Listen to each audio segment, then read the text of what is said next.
With Valentine's Day right around the corner, our friends at adamandeve.com would like to help you make it a special day with your special someone. When you use code CANDY at checkout, that's CANDY, not only will you receive 50% off one item and free shipping, but also 10 tantalizing gifts to spice up your night. You'll receive 6 free movies for your viewing pleasure, a mystery pack including a special gift for him and a special toy for her, along with something that we know you'll both enjoy. So make sure to head over to adamandeve.com and use code CANDY to make this Valentine's Day something special.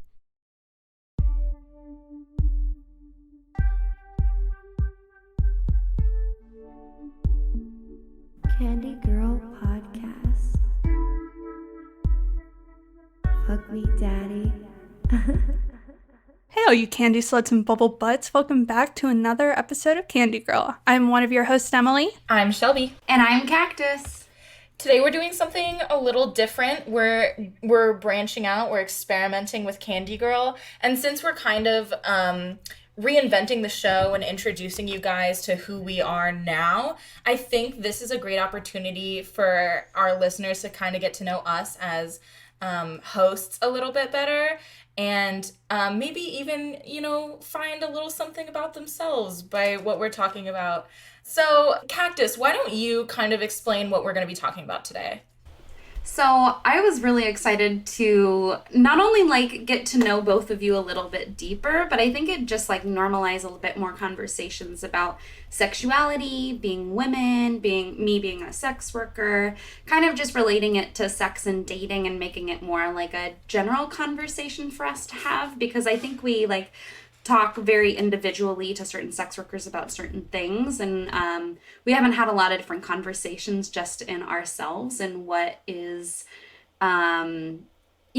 sexy to us and whatever. We get to know about other people, but let's have some fun and share some stuff. We all have from what I've talked to you both through just recording and then off the mic, and then just sharing little gossip between the three of us, it's let's share this with the world because we have some great stories. And also I just think it would be really great to just normalize more conversation about sexuality and sex and being women in this world of dating, even through COVID. So yay, look at us, we're gonna do it. Yeah, Cactus has just started seeing somebody, and oh my god, my cat. And I have kind of also started seeing somebody, so we were we should totally do an episode about dating, and then that spiraled into, and we could talk about our sexualities, and we could talk about orgasms and sex and all that jazz. And Emily's been in a long-term relationship, so we'll get different perspectives here, because I've been single for a year and a couple of weeks, so, which is honestly kind of crazy. I haven't been single for that long since the 8th grade.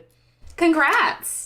Shelby was the classic serial monogamist. It's so empowering to see people break out of that and be like, you know what, I'm gonna wait for someone who's actually worth my time.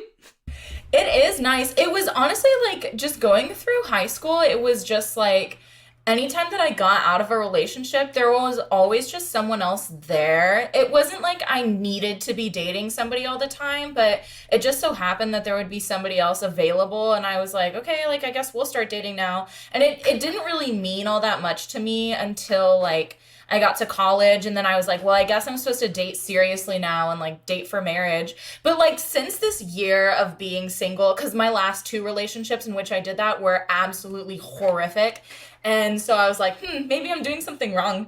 So this last year, I was I'm just gonna date for fun.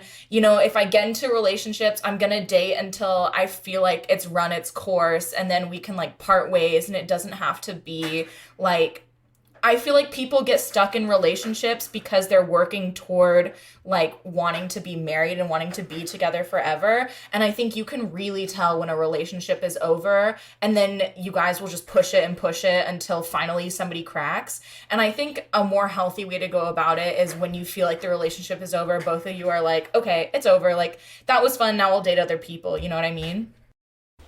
Totally get it. I actually just got out of a very long-term relationship with somebody for 5 years. He was super encouraging for me to get into sex work, and we did great. But you know what? We fizzled out, and we're still friends, and we're still pals and stuff. We were even making content for a bit, so. But out. Yep. I was going somewhere with that one. Yep. Okay, well, I've been seeing my current partner. It's been 2 years now. Or it will be on January 31st. It's been 2 years. Congrats. So That's so exciting. And Emily's partner is awesome. Zach is super cool. people were really surprised when I started dating. Or when I started dating Zach in particular, not because of anything to do with him, but because of me. I was known as like the one date wonder. I played men and women. It was like my whole thing. I was like an equal opportunity fuckboy. I like had all these fun hoe stories, but it wasn't like hoe stories because I wasn't like super into sex, which is why like kind of how I figured out autosexuality, because I was like, I just love myself and I'm like very attracted to myself and I just wanted to like take myself on dates, because I see people, they'll just go around and they'll give the person they're even seeing the world and they would never do that for themselves. And I was like, why not? It's that easy. Just treat yourself the same way you would treat someone you're trying to court. Also, you're hot, so like, why wouldn't you be attracted to yourself? I know. I have 2 canvases of my face. These are large canvases. One of them is about, the one next to me is like a 32-inch one. The other one, I want to say it's like 56 inches. Absolutely beautiful. Can we post these on the Instagram? Absolutely. Okay, great. Oh, we have to. Emily, will you pose next to them? Like, we'll take a photo next to the photo. I don't and have we'll the post big that. canvas next to me. Or I don't have the big canvas with me, but I have the smaller one. And by small, I mean 32 inches.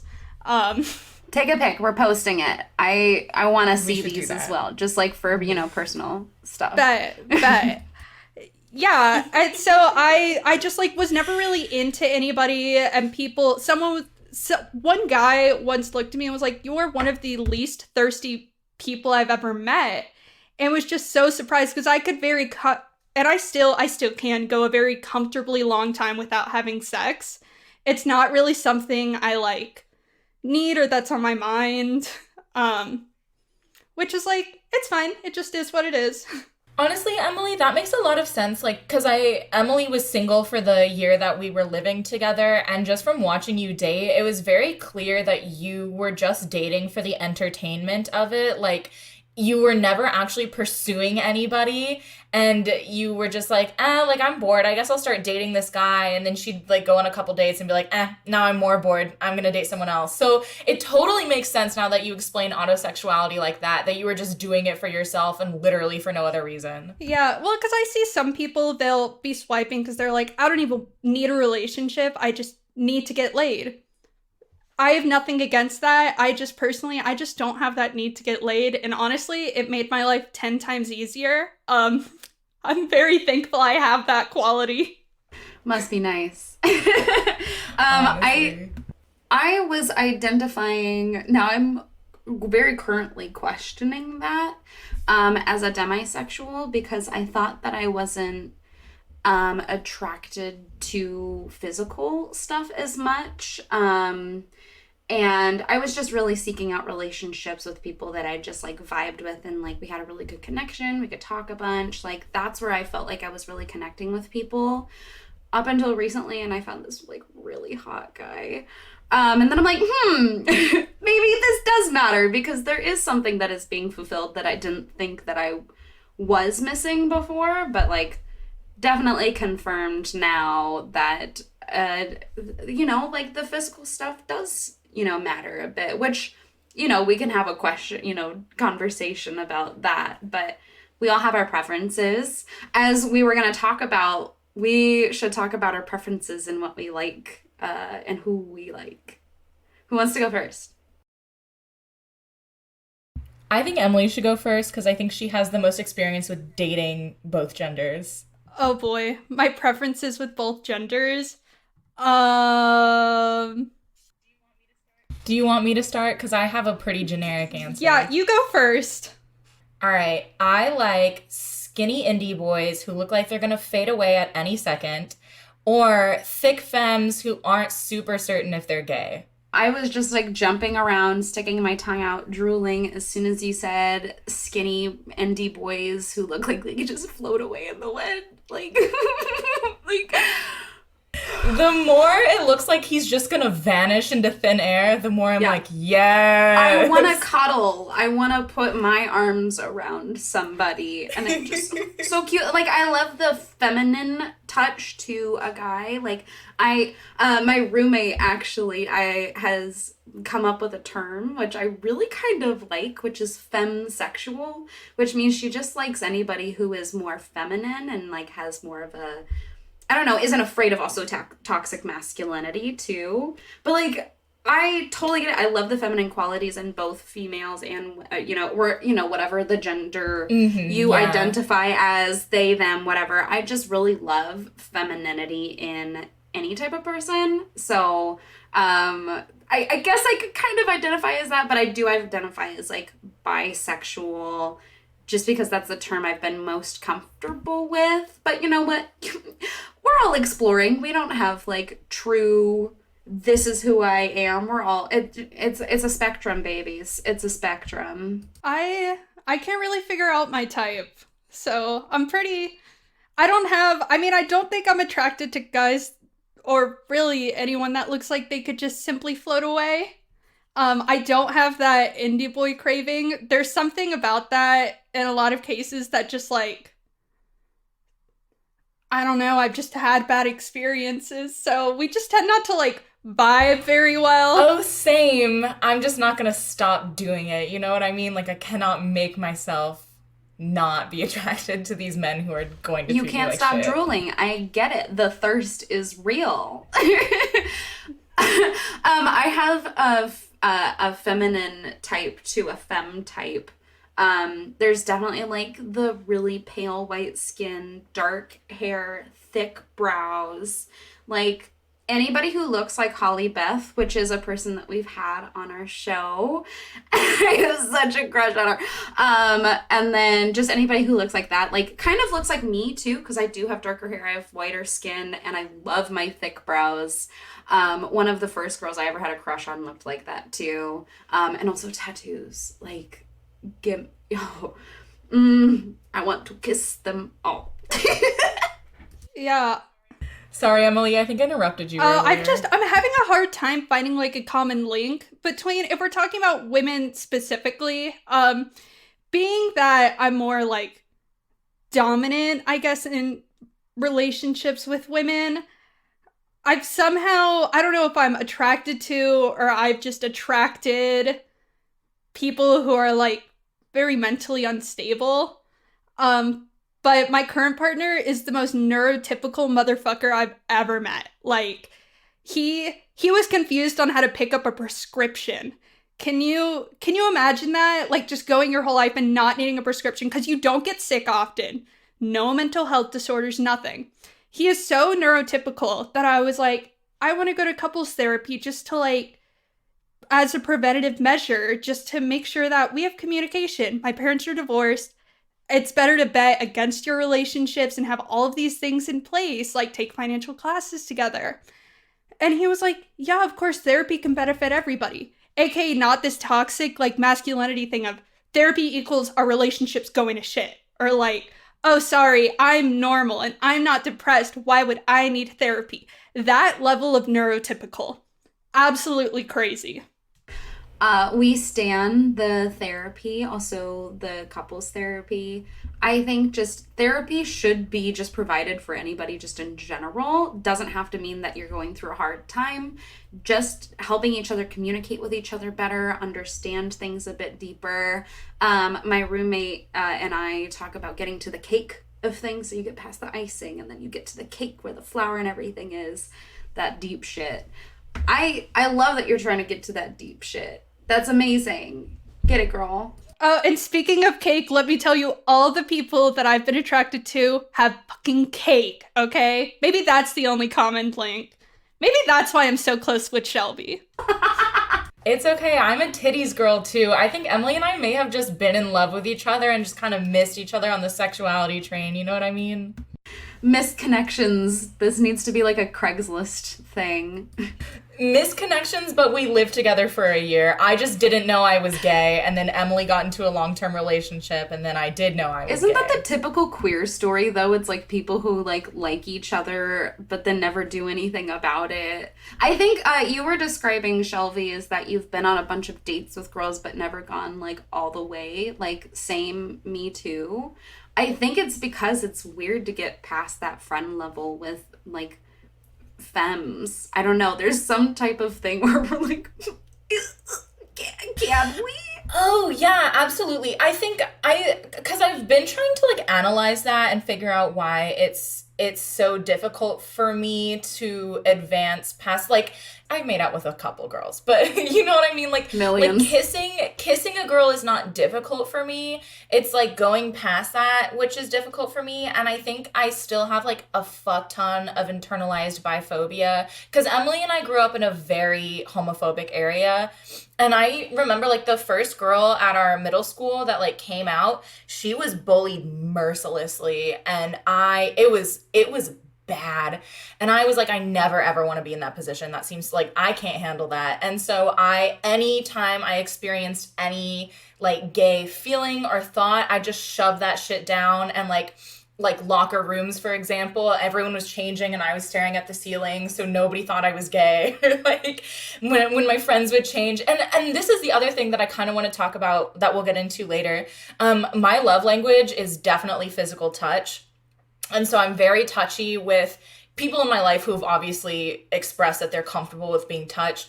But it was really weird for me growing up because I wanted to be touchy with my friends and like cuddle with my friends. But I was like, I don't want them to think I'm gay. Like that would be so bad if they thought I was gay because I'm definitely not gay.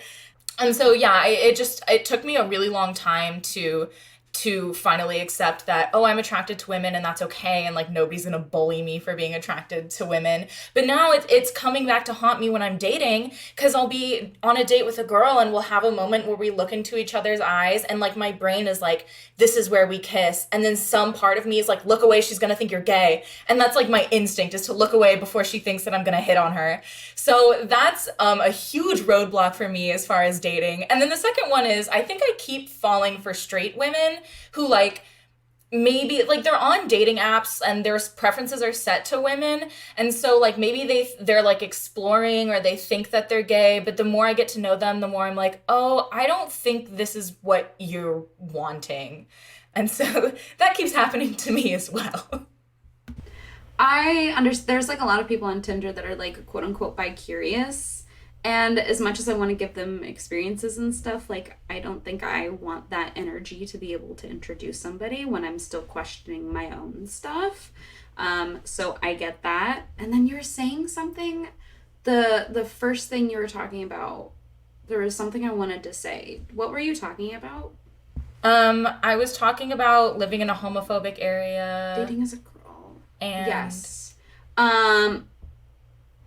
Yes. And it's hard for me to get past the kissing phase with women because, first of all, I feel like I'm really coming on to them. I don't know. I think I need somebody to guide me. Okay. All right. I remember what I wanted to say. Thank you.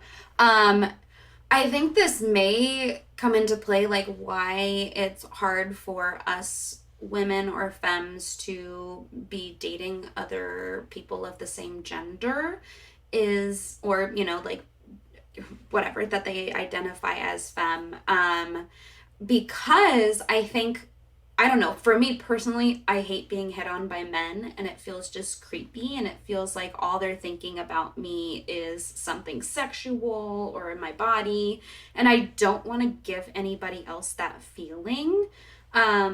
So I think that's maybe why I avoid. You're nodding your head, you feel this.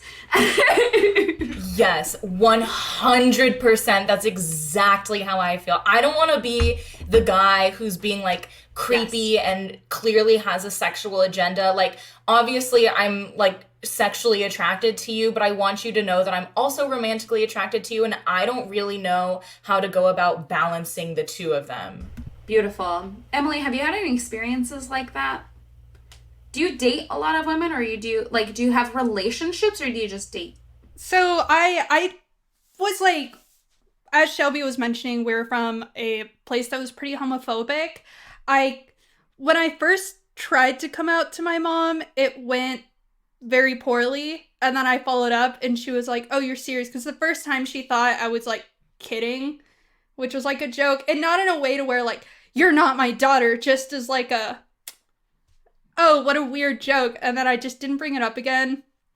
And then I brought it up like maybe a year later and I was like, hey, I like women too. And her initial question was, have you ever had sex with women? And at this point, I'd had sex with 4, but obviously my answer was, no, never. Vagina? What's that?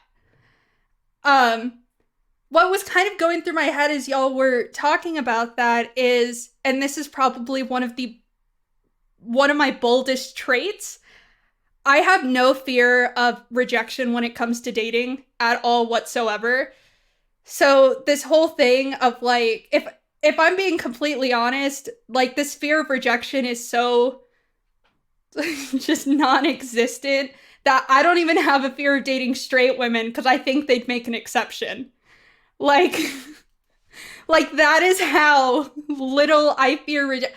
I've just, it's maybe happened. Oh my God, it happened one time. There was this guy who I had the biggest crush on and I was flirting with him and like we vibed, we got along.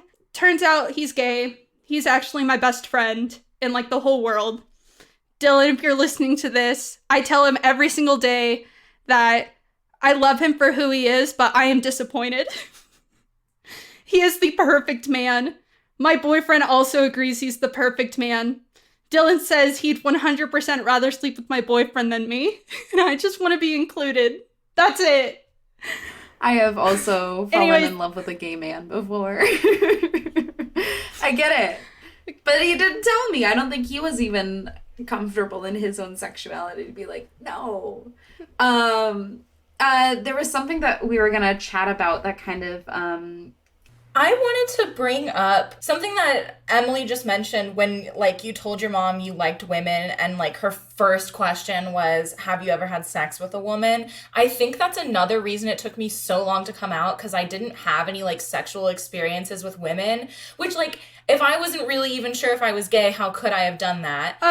This is... So, just so we have a question to preface this with, when did it click for you?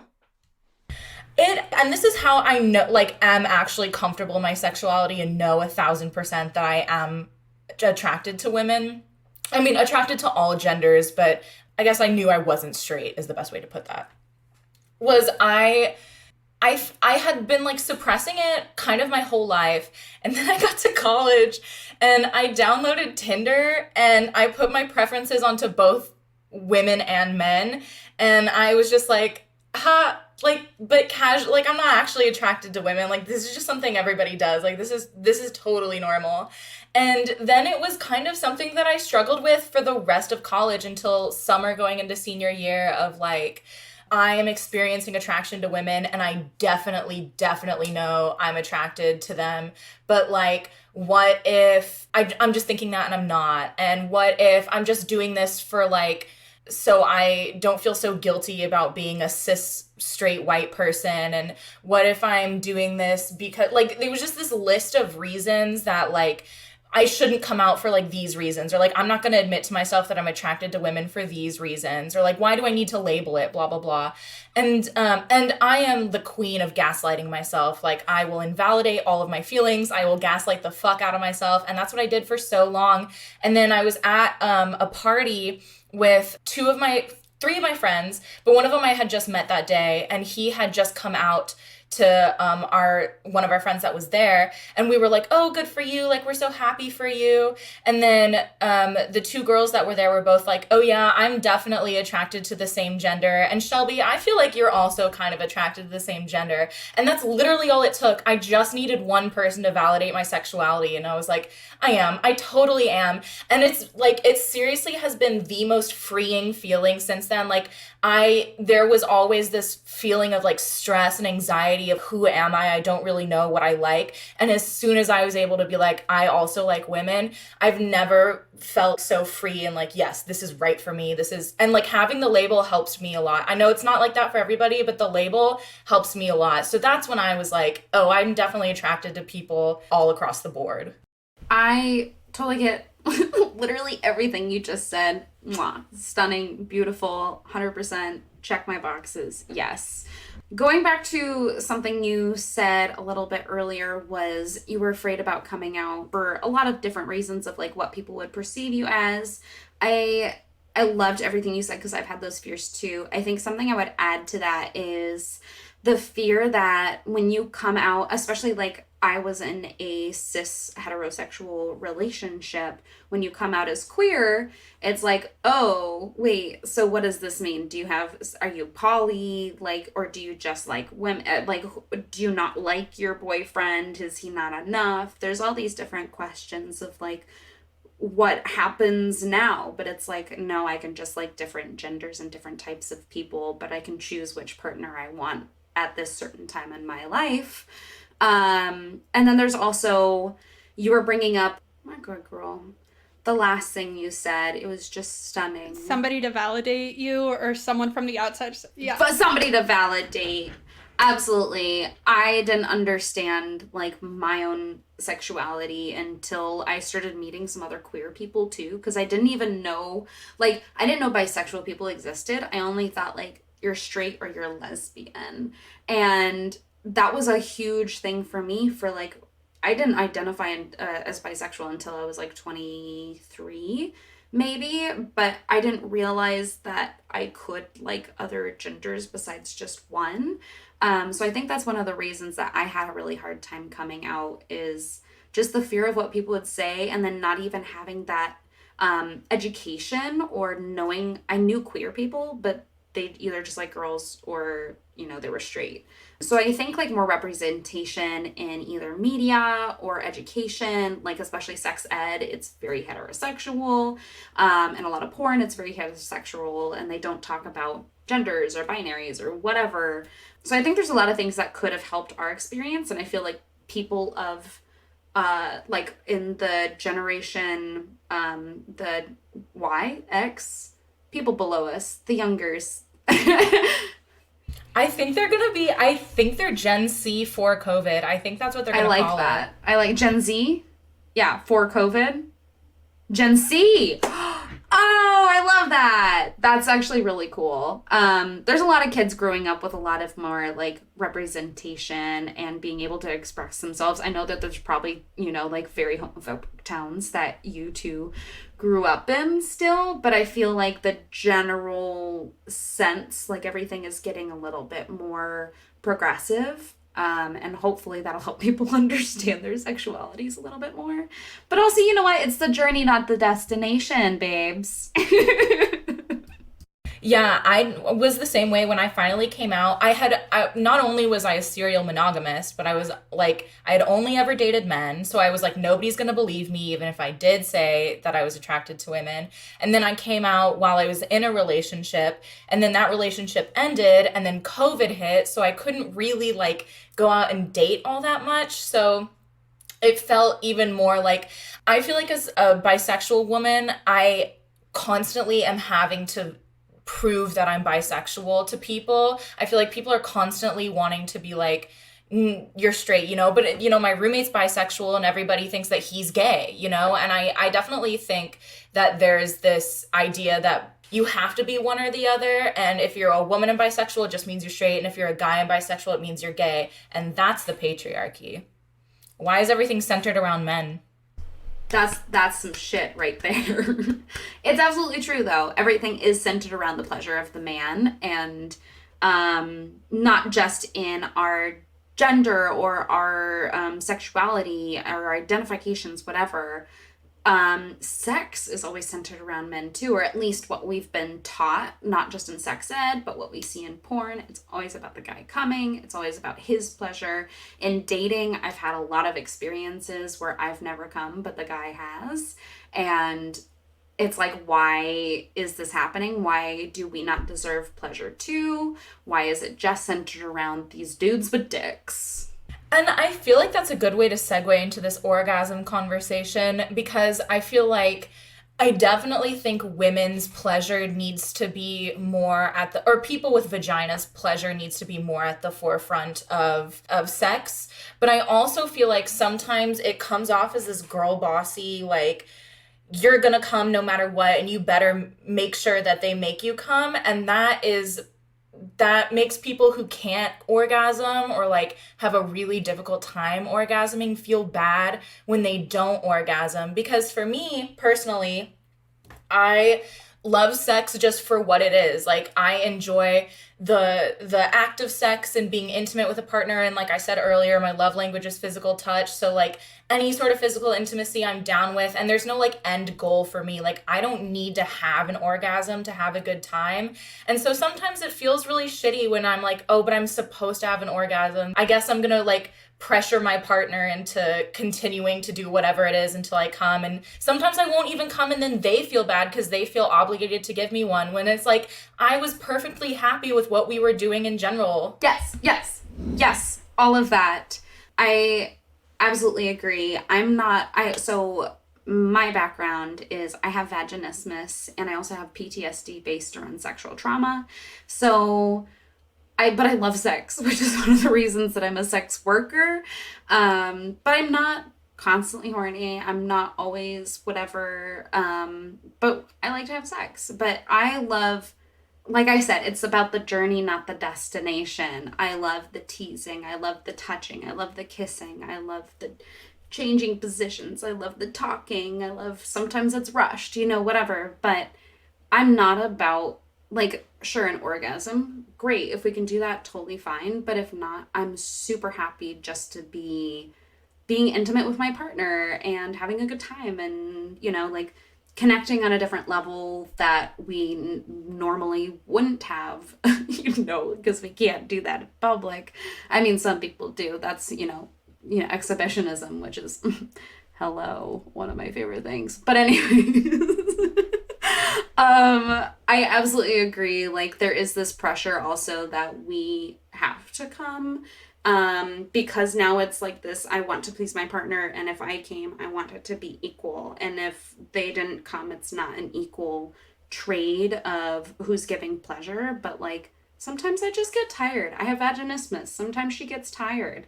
There's a lot of people who also just are on certain medications, like depression medications, that have a lack of libido, or it's harder to orgasm, or they're transitioning, they're going on T or on E, testosterone and estrogen, and a lot of other things can, even just like depression, anxiety, PTSD, all those things can hinder your ability to be able to, one, get sexually aroused, or two, actually be able to quote unquote finish. So I think the less pressure that we give people to have an orgasm, but just be more about just pleasuring your partner in whatever good ways we can, I think that's what sex should be. Yeah, Emily, I know that for you, sex is not like something that interests you very much, but it is something that interests your partner. Like, is there anything that you might want to talk about in regards to that? Oh, yeah, I just have low libido. I don't really know what it's from. I have a bunch of sexual trauma. I am on antidepressants. I just don't think, it just doesn't really come up for me. It used to be stressful in the relationship. It's gotten better. I remember there was a period where I almost felt ashamed of it, especially being on this show, because we're talking to a lot of sex workers, and of course, like, nobody would be like, oh my god, you don't like sex? Get the fuck off this show. But it almost made me feel like an imposter, because there's a lot. It's really easy to exclude groups when you make really broad generalizations. So everybody wants sex. Not everyone. I definitely recognize that I'm the exception. yeah, it can be really stressful.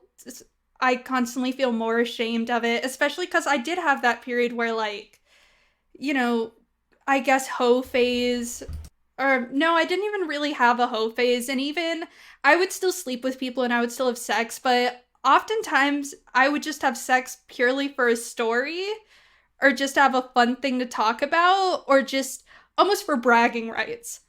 Do it for the gram. Do it for the memes. Exactly. Like, I slept with a South Korean diplomat's son. Worst sex in my life. Cool flex. Had sex on the desk of MIT's largest lecture hall. Like, that's a good story. Those were kind of my sexual motivations. It was more having these stories and fun things to tell versus I was really horny and this was the only place we could do it.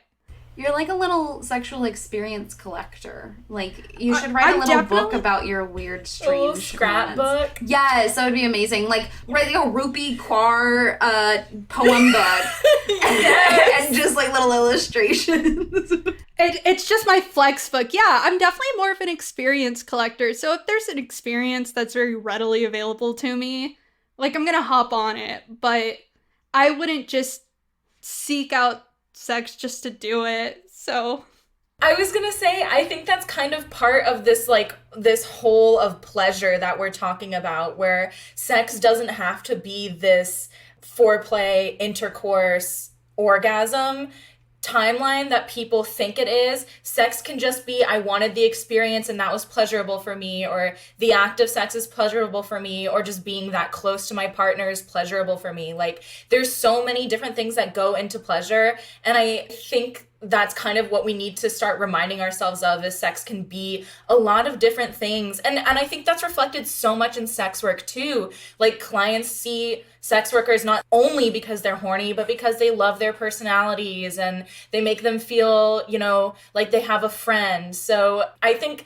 sex is so much broader than what we understand it to be, and we're finally starting to realize that as humans, or at least specifically in Western culture. I think there are other cultures who probably understand that a lot better than we do. Yeah, then talking about orgasms, I come pretty easily. I mean, I have a consistent partner, so I'm pretty much guaranteed to finish every single time we bang. You lucky bitch. I mean, it happens to, like, everyone. It's kind of sick. It's pretty sick, but it can be exhausting. There's a certain point where I'm like, please stop.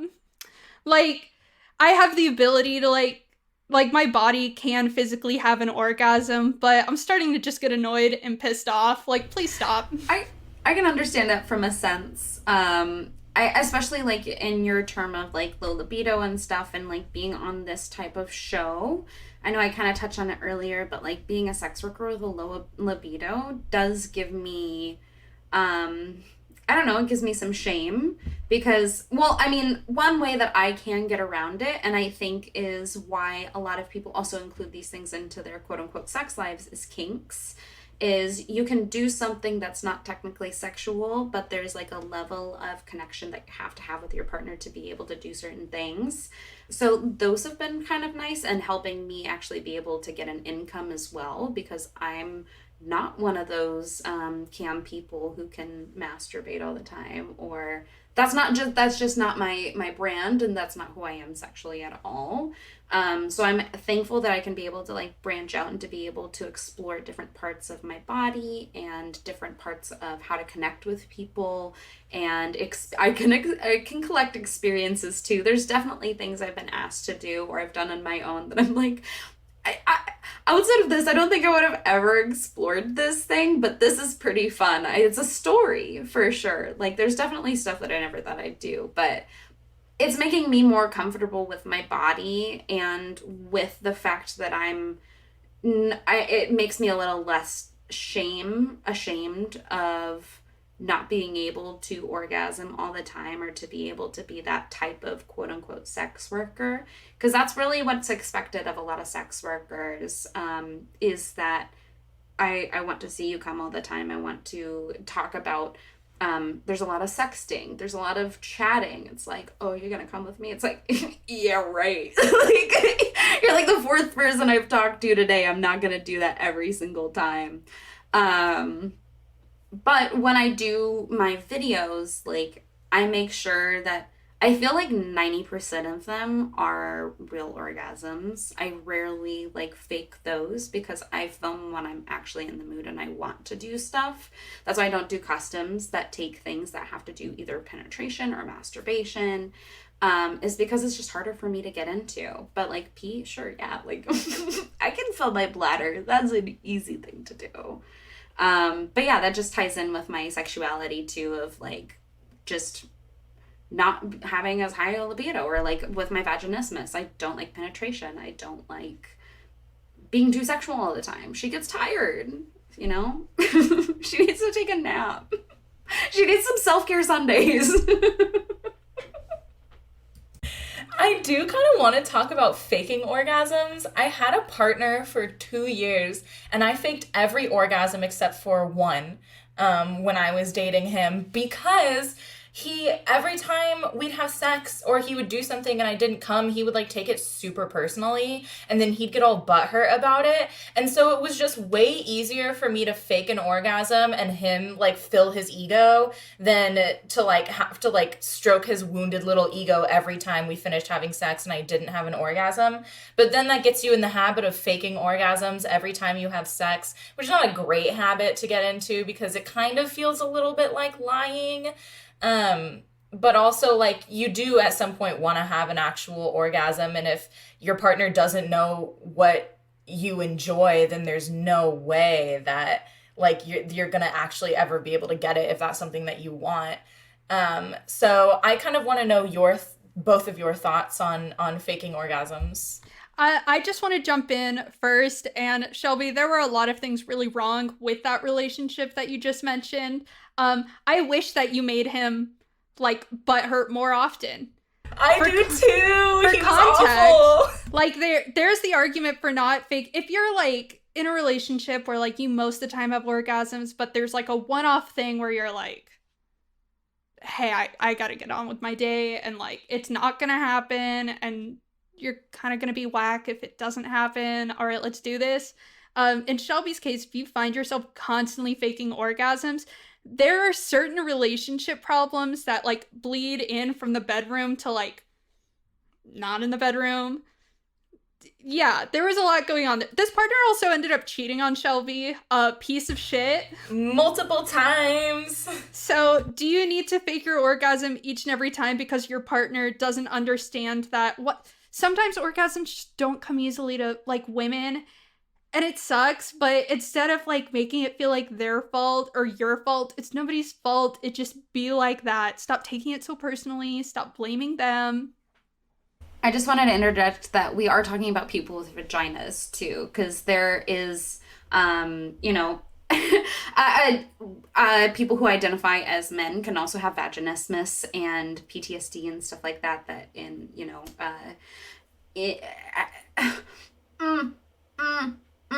affects your sexual libido and performance. I just wanted to interject with that. Yeah, maybe we should make a broad statement that typically when we say women, we mean people with vaginas. That's typical, like we're just talking fast and it's the first word that comes to mind. But I know none of us are like intentionally trying to be exclusive of other genders. Which is something that we wanted to talk about with bisexuality versus pansexuality versus not identifying yourself as well, because I know a lot of people think when you say bisexual, you're only attracted to people in the gender binary, and that's just not true. I agree. I've been told in my past, because I identify as bisexual, it means that I'm not attracted to other people. That's why I kind of like that term, like femsexual, is because it's not really excluding genders or anything. But I just don't know. I don't know if I haven't ever like heard the term pansexual and been like, yes, this is me. That's exactly how I felt too when I decided like I was going to be honest with myself and with everybody that I was attracted to all genders. It was like, well, do I identify as pansexual or bisexual? And bisexual just felt like the correct label for me. And I hate it when I see people trying to like be like, well, that means you're only attracted to men and women. Because I know that I'm attracted to all genders. I'm really more attracted to a specific kind of look and a specific kind of person versus being attracted to like specifically women or specifically men. That always pisses me off. But I just don't, pansexual doesn't feel right for me. I also want to interject that like sexuality is a construct, and it's also it's a spectrum.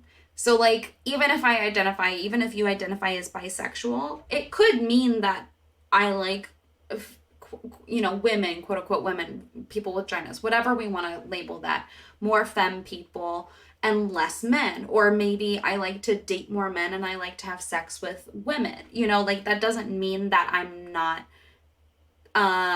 allowed to be able to use that label, because that's what I feel comfortable with and I identify with.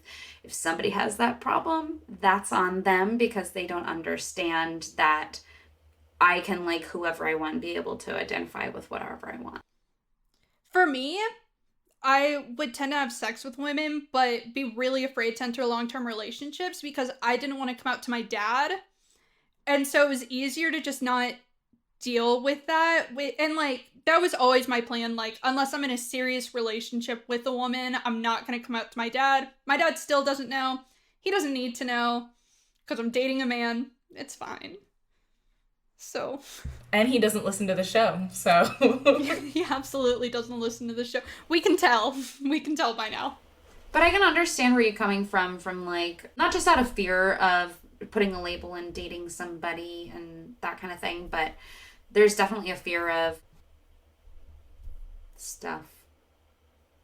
What is it with me today? I remember I don't even think I like specified when it clicked.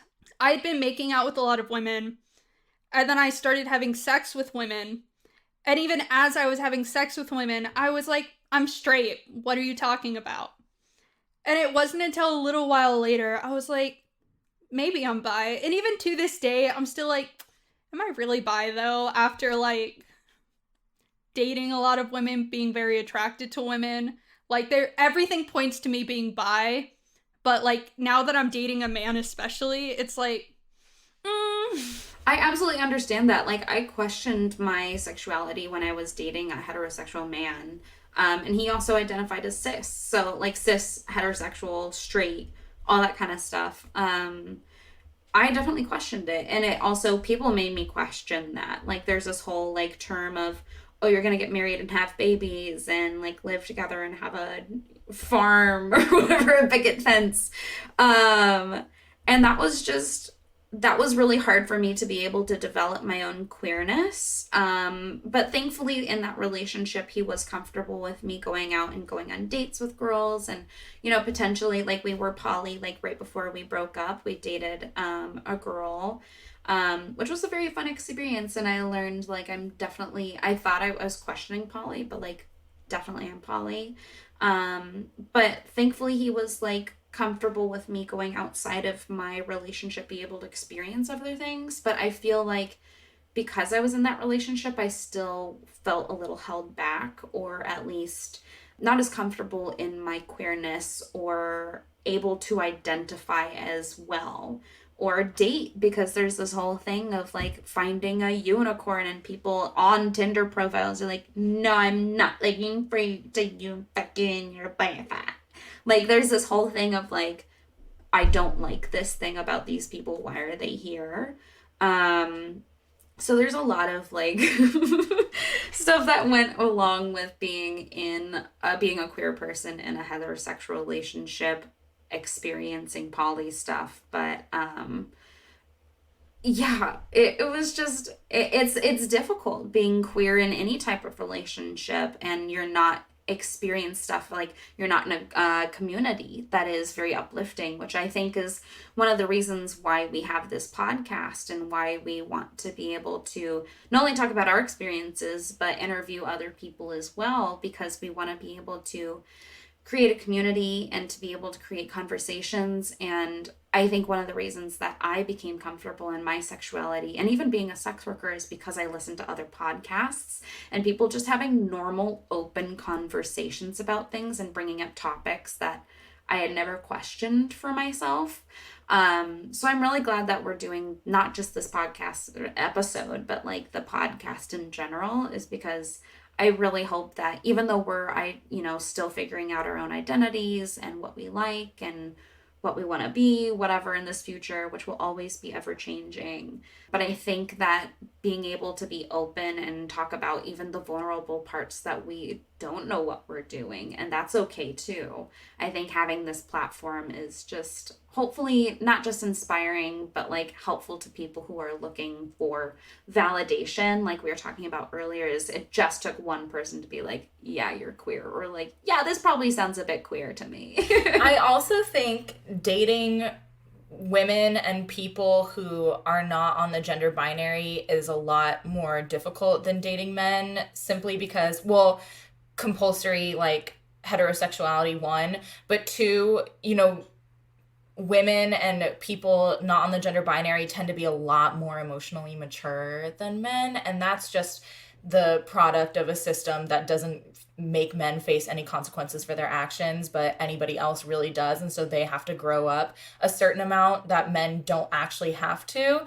And so it can be very intimidating to date women and queer people. I'm very intimidated by both of you, so thank you. I'm in love with both of you, so much love. But yeah, I think this is a wonderful conversation that we all had about sex, dating, as a woman, as, whatever we identify with. And it was so nice to hear some of your stories. Like, we definitely need to bring up more stories because, like, we know Emily, she's a story collector. We need to hear more of those stories, honey. But just the experiences I'm collecting. Expect to hear from my Flex poetry book. Candy Girl Publications. Well, okay, cool. We're kind of coming up on time. I think the message that we want everyone to take away from this episode is it's okay if you're questioning. It's okay if you change your sexuality halfway through your life. You don't owe anybody anything as far as when it comes to labels. Do what makes you happy. Women, do better. Especially straight women. I know how hard it is to date men, but you're seriously better off being single than dating some of these creeps out here. I swear. I learned the hard way. I swear. And doing all these nice, wonderful, over-the-top things is not going to make him like you more. it won't. It literally will not. So just give up and do those things for yourself. Self-love, that's what this is all about. Self-care Sundays for vaginas. Self-care Sundays for vaginas. I love that. Yeah, there's nothing wrong with be excellent to each other. Be excellent to each other. You can find us on Instagram at Candy Girl Podcast or Twitter at Candy Girl Pod. And you can check out our website, candygirlpodcast.com, which has everything you need on it. We have got stickers, we've got past episodes, we've got all the bells and whistles. And one day we will have Emily's Fuckboy poetry book. So look forward to that. And we will hear from you guys not this next Friday, but the Friday after that, because we're bi-weekly now. Woo! Stay sweet.